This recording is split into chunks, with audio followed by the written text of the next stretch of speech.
వివరాల్లోకి వెళ్తే రేపు లోక్సభ 6వ విడత ఎన్నికలు జరగనున్నాయి. 6 రాష్ట్రాలు యూటీలోని 58 నియోజకవర్గాలకు పోలింగ్ నిర్వహించనున్నారు. ఇందుకు సంబంధించిన ఏర్పాట్లను ఎన్నికల సంఘం పూర్తి చేసింది. ఢిల్లీలోని మొత్తం 7 సీట్లు, బీహార్లో 8, హర్యానాలో 10, జమ్మూ కాశ్మీర్లో 1, జార్ఖండ్లో 4, ఒడిశాలో 6, ఉత్తరప్రదేశ్లో 14, వెస్ట్ బెంగాల్లో 8 లోక్సభ స్థానాలకు ఓటింగ్ నిర్వహించనున్నారు.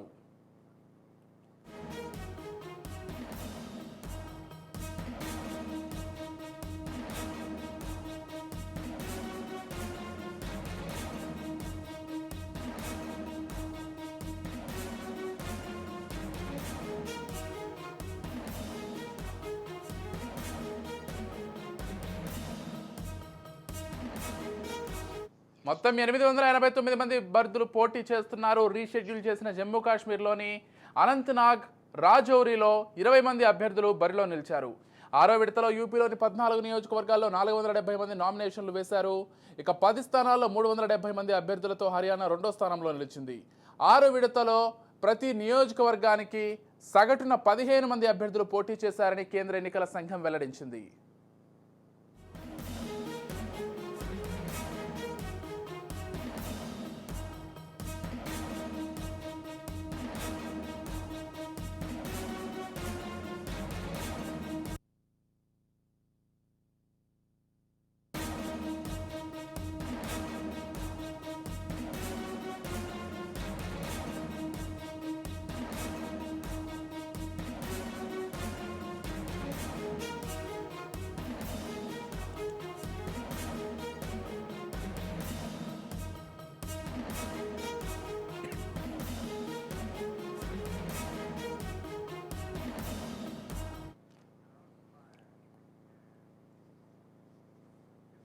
రేపు లోక్సభ 6వ విడత ఎన్నికలు జరగనున్నాయి. 6 రాష్ట్రాలు యూటీలోని 58 నియోజకవర్గాలకు పోలింగ్ నిర్వహించనున్నారు.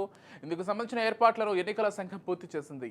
మొత్తంగా ఇదే అంశానికి సంబంధించి ఏ రాష్ట్రాల్లో రేపు లోక్సభ ఎన్నికలు జరగనున్నాయి, దానికి సంబంధించిన పూర్తి డీటెయిల్స్కి సంబంధించి మరింత సమాచారం అందించడానికి మా పొలిటికల్ ఎడిటర్ అరవింద్ కొల్లి సిద్ధంగా ఉన్నారు. చెప్పండి అరవింద్, మొత్తంగా రేపు జరగబోయే 6వ విడత పార్లమెంట్ ఎన్నికలకు సంబంధించి ఏర్పాట్లు ఏ విధంగా ఉన్నాయి, ఏ రాష్ట్రాల్లో ఎన్నికలు జరగబోతున్నాయి?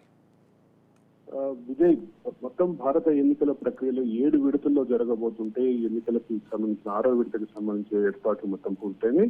6వ విడత తర్వాత జరగబోయేటటువంటి 7వ విడత అనంతరం ఫలితాల కోసం ఒకవైపు దేశవ్యాప్తంగా జూన్ 4వ తారీఖు ఎదురు చూస్తుంటే, ఈ రేపు మాత్రం 6 రాష్ట్రాల్లో జరగబోతుంది. 6 రాష్ట్రాల్లో జరగబోతున్నటువంటి 58 సీట్లకు సంబంధించినటువంటి పోలింగ్.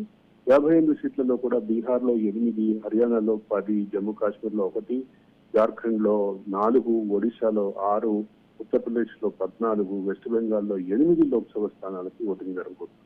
అయితే ఇక్కడ కీలకంగా గమనించాల్సింది ఏంటంటే, వెస్ట్ బెంగాల్లో ఇప్పటికే హింసాత్మక వాతావరణం ఉన్నటువంటి పరిస్థితిలో ఈ 8 లోక్సభ నియోజకవర్గాల కోసం ప్రత్యేక ఏర్పాట్లు, అన్ని నియోజకవర్గాలకు సంబంధించి అన్ని పోలింగ్ బూత్లకు సంబంధించిన వెబ్ కాస్టింగ్ కూడా ఏర్పాటు చేయడంతో పాటు దీన్ని క్లోజ్ గా మానిటరింగ్ చేయడానికి ముఖ్యంగా ఆంధ్రప్రదేశ్ లో జరిగినటువంటి ఘర్షణలు, అదే సందర్భంలో వెస్ట్ బెంగాల్లో జరిగినటువంటి ఇప్పటి వరకు జరిగినటువంటి ఘర్షణలు, వీటన్నిటిని పరిగణలోకి తీసుకొని ఈ వెబ్ కాస్టింగ్ ని మానిటర్ చేసే ప్రత్యేక వ్యవస్థను కూడా ఎన్నికల కమిషన్ సంఘం ఏర్పాటు చేసింది.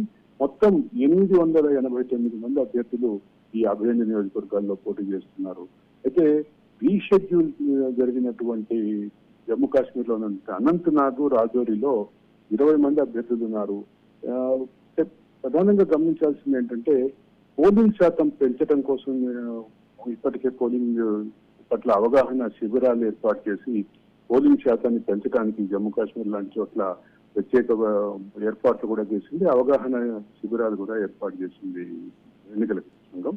అయితే ఇక్కడ సగటున అంటే ఇప్పటివరకు 58 నియోజకవర్గాల్లో 6వ విడత జరుగుతుంటే సగటున నియోజకవర్గానికి 15 మంది చొప్పున మొత్తం 889 మంది అభ్యర్థులు ఉన్నారనేది ఇప్పటికే ప్రకటన ఎన్నికల సంఘం క్లారిటీ ఇచ్చింది. Vijay, right, thank you Arvind.